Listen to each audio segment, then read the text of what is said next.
greetings and welcome to the patch notes of patch 7.25, which will just be released today, and we have lots of content coming our way, and I think the most exciting thing is the Occult Crescent Southhorn department, or Southhorn, which is a new large-scale encounter for Disciples of War and Magic, and hopefully this will feature the Phantom Relic weapons, and hopefully, or probably also the Relic armor. But yeah, let's go through that piece by piece. I won't spoiler too much here. I'm just focusing on what's going to change, or where you have to unlock stuff, and then hop over to the next part because, yeah, I want to experience it in-game like always. So yeah, first of all, we also have battle system changes, not only for PvP, but also for the normal battle system. But we'll see about that when we're arrive there. New side story quests have been added, the Occult Crescent Southhorn, and you can see a glimpse of it here, and this will start in Tuliolal at the Expedition Messenger, and you have to first complete the main scenario quest Dawntrail. Phantom Village, Disciple of War, and these are also lots of follow-up quests, so yeah, just start it at the one last hooray, and then go through this piece by piece. We also see Phantom weapons here, with Gerald being featured again, which is of course always the man for all the relic weapon stuff and all the things relic weapon and relic armor. And of course you have to do this with the Arcane Artistry quest and unlock Gerald or the weapons by that, and it seems graphically connected to the Occult Crescent Southhorn department and content. So yeah, I hope that this is definitely connected, and we will have lots of fun in grinding these down. And of course, you will get a showcase of all those weapons as soon as that's possible. Inconceivably further Hildebrand adventures. We have already know about that, and we saw some glimpse teasers in the last live letter and on the trailer. And of course, you have to first complete the main scenario quest Crossroads and the quest The Case of Displaced Inspector, and have to be level 100. And this will start at Solution 9 at Nashu Makaraka. Good name. And of course, Mamulja Allied Society quests have been added. I have been wondering about these pictures last time I reacted to the special site update. And of course, this is the Mamulja Allied Society quest, and you will have quest syncs here. And this is one where you have daily quests that will employ an automatic level adjustment system known as Quest Sync, which will match the difficulty of the battles to the player's current job and class levels. Any experience received upon the completion of these quests will be adjusted accordingly. Furthermore, certain quests will not allow players to proceed with a job or class that's different than when they accept it. So this is actually Disciple of the Land, level 90. So yeah, Gatherer Allied Society. So if you want to level your Gatherer, this is a good way to do that. And yeah, we have currency there, Allied Society quests, and vendors, of course. You can check this out on the map here. If you are interested in that, I highly recommend unlocking these, as normally these tend to be very efficient for leveling your Disciples of the Land. Of course, on top of that, you also have lots of currency and in-game stuff that's quite nice to have, or that's definitely cool to have. And yeah, you should do that if you're interested in gathering content. Housing, we have new furnishings being added, and new Mandeville Gold Saucer has new cards and NPCs that have been added. And of course, we have entries for the Occult Crescent have been added to the challenge log, and new hairstyle inspired by Final Fantasy XIV hairstyle and design contest entries now available. Yeah, this reminds me a lot of Nier Automata, or basically just typical anime Japanese hairstyle, right? Yeah, very cool hairstyle for male characters, I think. Not sure about the female version. It looks quite nice though. Yeah, but yeah, forget about looking at your eyes. You can't see them anymore here with this hairstyle. A new emote has been added. Okay, so battle system, and as you can see, this is not limited to PvP, but I guess there are multiple changes that only affect the AoE potential, and I'm a bit baffled here. But yeah, let's go through them. Ninja has potency no longer reduced after the first enemy, and potency has been increased from 50 to 70. And I guess that's all AoE damage. Yeah, no longer reduced after the first enemy. So Ninja gets quite a decent buff on that department. Bard, on the other hand, gets a reduction in potency. Has been increased. Okay, this is more. So buff here. Blast arrow, reduction in potency after the first target has been changed from 60 to 50%. No, this is actually a buff. Yeah, reduction in potency has been reduced, which means, yeah, you are actually getting buffed here. So Bard is getting buffed on its AoE department overall, and Machinist is getting buffed too. Reduction in potency after the first target has been changed from 50 to 30, from 50 to 35, and double check. Wow. Okay, so this is actually a lot.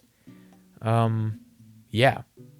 Machinist is getting buffed significantly on its AoE damage, while Summoner is also getting buffed there too. Yeah, reduction in potency after the first target has been changed.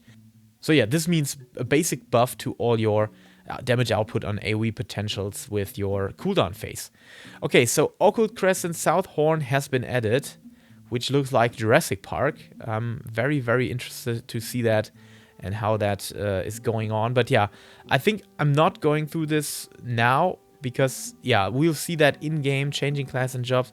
Yeah, you can change between Disciples of One magic classes and jobs that are at level 100 node. However, that you cannot change class or jobs during combat or under certain other conditions. Yeah, that's that makes absolute sense here. Knowledge. Players accrue knowledge akin to experience points by completing quests and defeating enemies that inhabit the Isle.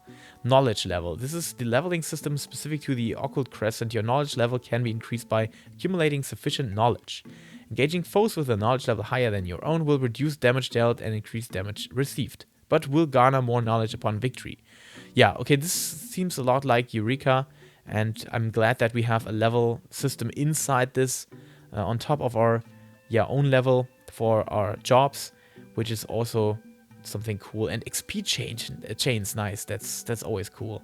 That's very Final Fantasy XI like, and something we had in Eureka as well, but maybe they have a higher focus here now, and it gives you better rewards when you chain mobs and kill them in consecution.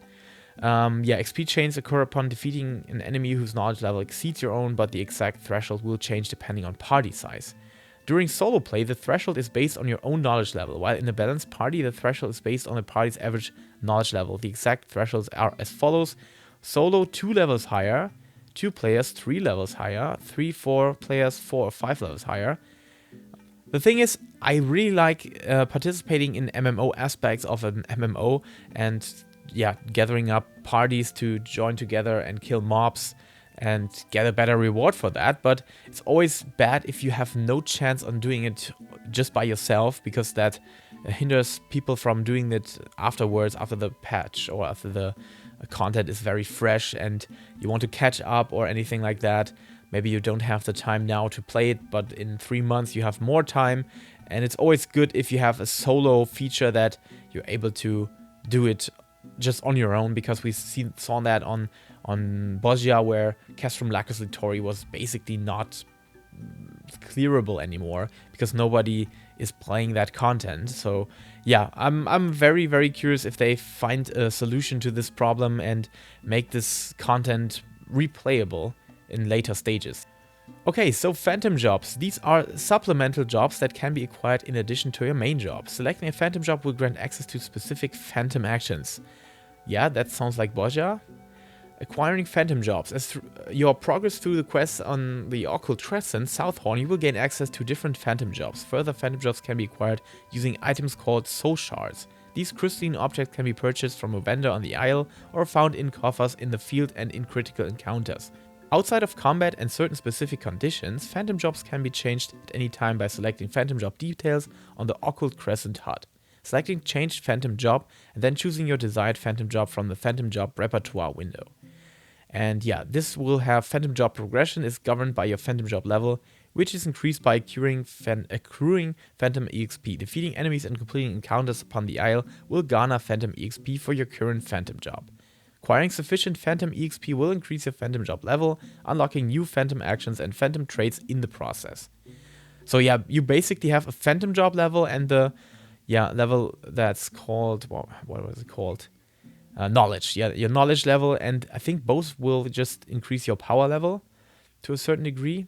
Of course, because you have phantom actions that are special actions available while on Occult Crescent, and different phantom jobs have access to a variety of offensive, restorative, and supplemental phantom actions. Yeah, as you can see, yeah, I thought so. So healing is the first thing that they grant us, because, yeah, you can't clear content on your own if you're a ninja, for example, or a samurai, and you don't have access to healing abilities. And yeah, you would be in a big disadvantage compared to tanks or healers if you can't heal yourself up and are stuck with 2 or 3 enemies there. When using a gamepad, press RT plus right thumb click to execute the currently selected phantom action. Yeah, we'll see about that in game. That's very confusing if you just read that and you don't have a visual representation how it actually looks in game, and just this picture here. But yeah, I like the icon design already. This is definitely a cool way to see that these are your phantom actions. Phantom action rotation, clockwise, counterclockwise. Reset after execution. When enabled, resets the phantom action panel after executing actions. And executing phantom actions via the hotbar. Phantom actions can be executed via the hotbar just like other actions. To do so, simply register the phantom action icons found under the duties tab in actions and traits to your hotbar.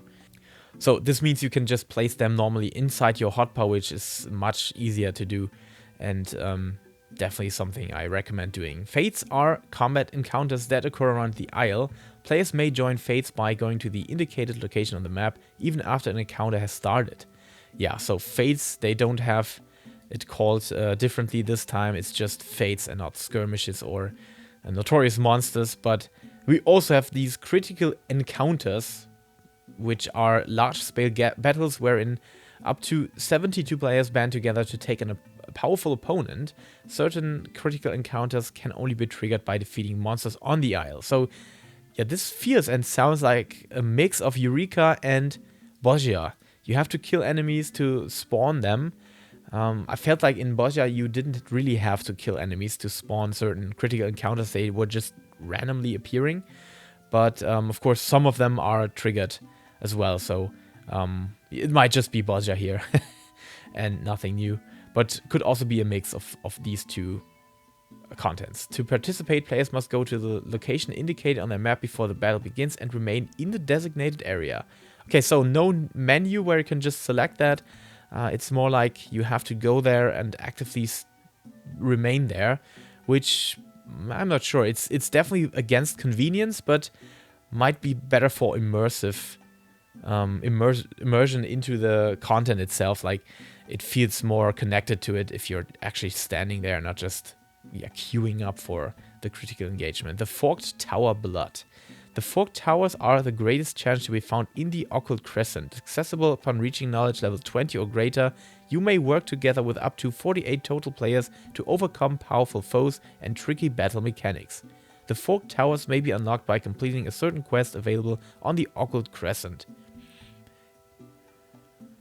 Entering the Forked Towers, players must offer Sanguine Sivers as Siver Reliquary to activate an ethereal node, which would teleport them inside the tower's halls. Sivers can be purchased from a member of the expedition via a currency exclusive to the Occult Crescent. The quantity of Sivers in your possession is displayed on the Occult Crescent HUD. Siver Reliquaries will only appear during special weather conditions. When 16 or more players offer Sanguine Sivers to a Reliquary, and the ethereal node will activate. Okay, so yeah, I see a problem here already. This is definitely hard to pull off if you're just doing this on your own, so could be very problematic for catching up, or if this content is not fresh anymore. But maybe they have found a solution that if you're in this zone alone and all the rewards are getting buffed or the conditions are getting lowered, that you don't need 16 or more players, but you can just offer them all by yourself. But yeah, we'll see about that. Maybe this whole Forked Tower Blood is actually not soloable anyway, so yeah, maybe you just have to do it now and can't get your relic weapon later. So make sure to participate in that content now. It could probably not be available in later stages of the game, except you're having a Discord server that communicates how you complete this sort of content. A short time after the notice activated, a maximum of 48 players who offered Sanguine Sivers will receive the right of entry, the Fork Tower status effect, granting them clearance to enter the Fork Tower. If more than 48 players offered Sivers, those who invested a greater number will have a higher chance of being selected for entry. Okay, so yeah, if you farm hard, you have higher chances of entering, because yeah, 48 players are not so many, but I guess as this is level restricted, you won't have a problem in just if you're on a certain level range. No. So yeah, as this is level restricted, I don't see a problem in just offering 48 spots here. Especially that you have the chance to just offer more Sivers and farm more for the next one if you missed one.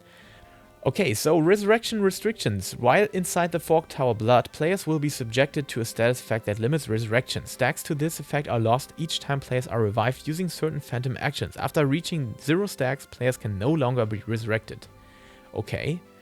Abandoning duty, players who are incapacitated and elect to return to the starting point or use Occult Return will be transported back to the base camp and will not be permitted to re-enter the tower. Whew. Okay, this is harsh. So this sounds a lot like Criterion Dungeons, and yeah, maybe this is all a mix-up of the last content points or last content ideas they had in the last 3 expansions worked together, and yeah, it's not a bad idea to combine this stuff, or the best of this stuff, and this kind of ups the difficulty level, of course, so I'm really excited to test it out and see if this is just a simple and mindless grind or actually fun challenge to do. So yeah, I'm very hyped for the patch. Occult Crescent currencies. On the occult, I don't know how to spell it, sorry guys.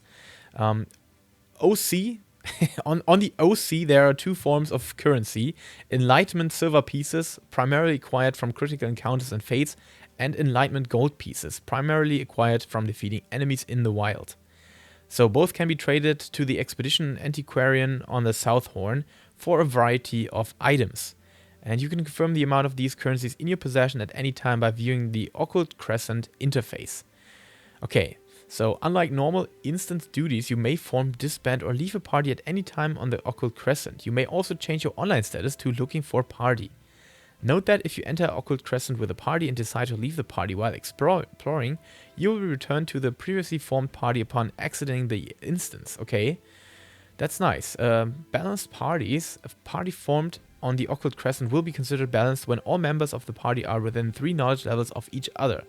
In balanced parties, your knowledge level is adjusted to the average level of all party members, and enemies defeated award increased phantom experience. Okay, this is nice. So we have level sync and balanced parties, making it easier to form parties together and not be dismissed because of having a too high level or too low level, because you would suck off experience points or anything. And knowledge level sync, and the warning icon will display at the top of the Occult Crescent interface when your party is not balanced. Okay. Party leader may press the level sync icon at the top of the Occult Crescent interface to toggle knowledge level sync on or off. Okay, so you can play a level 10 knowledge level character with a level 2 character and get synced together. That's awesome. Yeah, that was something I was missing on Eureka, because you had some very big differences or disparities between each player. Some of them had already level 20, or some of them were just level 1, and now you can just mix and match them with the level sync, which is awesome. Enabling this setting will adjust the knowledge level of all members 3 or more levels higher than the member whose knowledge level is lowest, creating a balanced party. Warriors of Light are encouraged to make use of this feature as needed when playing in a group. We have knowledge crystals. These mysterious crystals erect around the Occult Crescent hold a special power. Knowledge crystals resonate with certain phantom actions, granting players and their party members corresponding effects such as reduced vulnerability against certain types of attacks, increased movement speed, and more. Okay. How were these shrines called in Diablo 3? Nephilim Shrine? It sounds a lot like that. Treasure coffers. The Occult Crescent is teeming with treasure for the taking. These chests are only visible to you, so be sure to reap the spoils when you encounter one while exploring. Defeating monsters on the Occult Crescent and completing certain events may cause chests to appear somewhere on the isle. Persistent pots and plentiful treasure. Some fates on the Occult Crescent will task you with defending magic pots from hostile creatures. Those who contribute to the successful completion of these fates will discover a persistent pot NPC following them afterwards. Players being followed by a persistent pot will be granted the status Catch Me If You Can. In exchange for sips of elixir, these soulkin will offer hints as the location of the hidden treasure. Okay, so you have treasure hunt being put inside this too. On top of it. Okay, this is cool. Follow the hints and use your elixir at the correct location to reveal a concealed coffer. On rare occasions, the Catch Me If You Can status may persist even after finding a treasure, allowing you to pursue further spoils. The hunt for treasure will end when the status expires. You join a critical engagement while being followed by a persistent pod, you're incapacitated, or the persistent pod is incapacitated.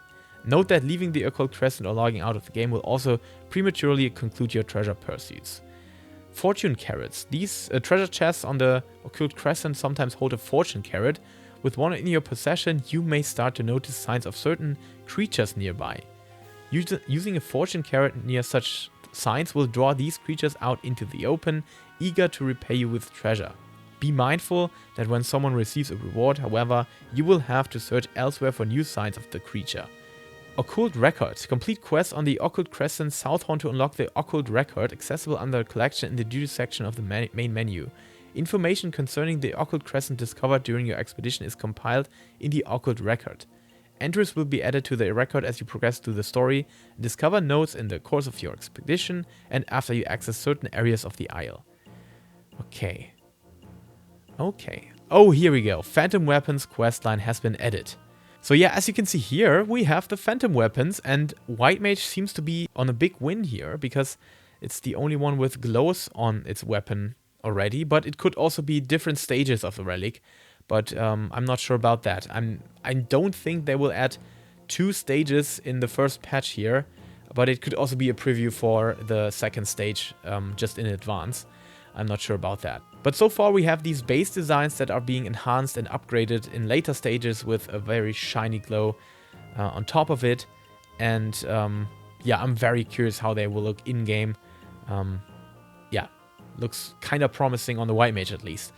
Requirements, you have to be level 100, and of course you have to first complete the progress to the relevant stage of the quest, One Last Hooray, which of course is connected to the Occult Crescent content here.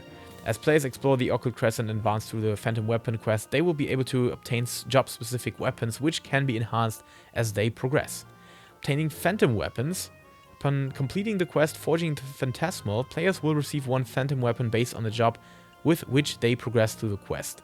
And additional Phantom Weapons upon repeating the quest Forging the Phantasmal. Players may receive additional weapons by speaking with Dodokuli in the Phantom Village. And class job-specific quests, Phantom Weapon quests will employ a system which will require players to proceed using the same class or job with which they accepted the quest. And of course, on top of that, we have the Strength of the Echo granted in AAC Light Heavyweight Tier Savage has been increased, which is the first Savage tier. So yeah, not the actual one, but the first one. And yeah, this is making it easier for those that haven't completed that content yet. And there are PvP adjustments, quite a lot actually. I'm not talking about them too much because I can tell you I have no clue. I haven't played PvP for a long time. So definitely check these out for yourself. I will have to test it before I'm actually trying to make sense here, if that's fine or not. I would just read it through and yeah, I guess that doesn't help anyone. So I'm just going through them, and if you are interested in that, check it out for yourself. There are a couple of changes to basically all jobs, or at least most jobs here, so definitely check this out for yourself. Then we have new items added, which will be listed at a later date. Okay, so I'm not sure about that. This looks a lot like the Occult Crescent content again because of the background, and it could be relic armor, right? Eastern Lord's Togi. No, this is just item name changes. Yeah, maybe this could be some rewards for the Occult Crescent. But yeah, we'll see about that. very, very soon. The progress required to complete Cosmic Exploration project has been reduced. The difficulty, maximum quality, and rewards for certain missions in Cosmic Exploration have been adjusted. And yeah, you can see that. I haven't tested that content yet. I'm sorry. I hadn't got the time to play it because I had a 4-week break on Final Fantasy XIV. So yeah, my bad about that. I'm sorry.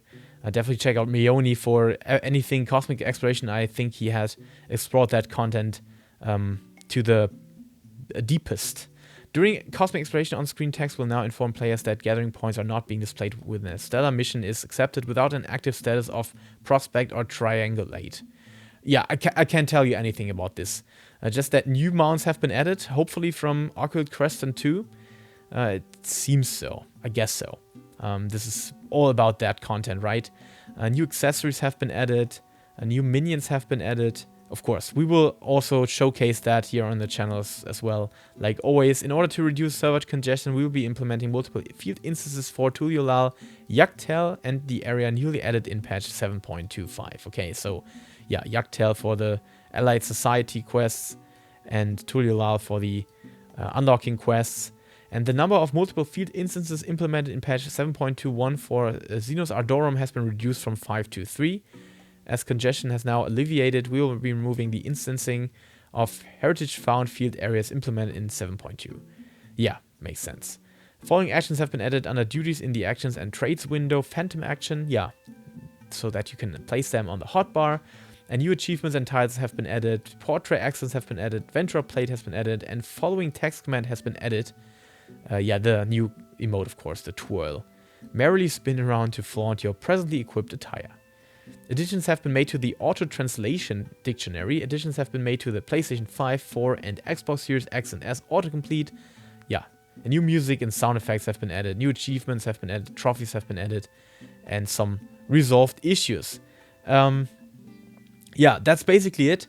Not reading through these issues. If you're interested in that, you can always find the link to the patch notes in the description. I hope I summarized all the important parts that are interesting to most of us that will participate in the Occult Crescent content. And yeah, for PvP changes, definitely check this out by yourself. I have no clue how the balancing is at the moment and the state of the balancing is good or not. I can't tell you. I haven't played PvP for a long time, basically half a year or something. So yeah, definitely check this out for yourself if you're interested. But yeah, we'll see about the Phantom weapons. Very soon I will update you with a guild making video if that's something we can do here, but I don't think so. But I will definitely play the content myself and of course hopefully have some magic to showcase the relic weapons and probably the armor pieces as well. So yeah, thank you so much for watching. Have a wonderful start into patch 7.25. Enjoy this new form of content. If it's not your thing, maybe try it out. It could get more interesting on later stages like it did on Borgia or Eureka. It also might not be exciting because this is the first apparition of it, so they will definitely make changes and fixes if there are certain problems to certain mechanics and systems. So yeah, don't give up on that. It could be improved with further patching. But on the other hand, it could also be very awesome and already amazing. So yeah, check it out and stay hyped for the new content. Until then, stay safe, stay healthy, and keep loving Final Fantasy.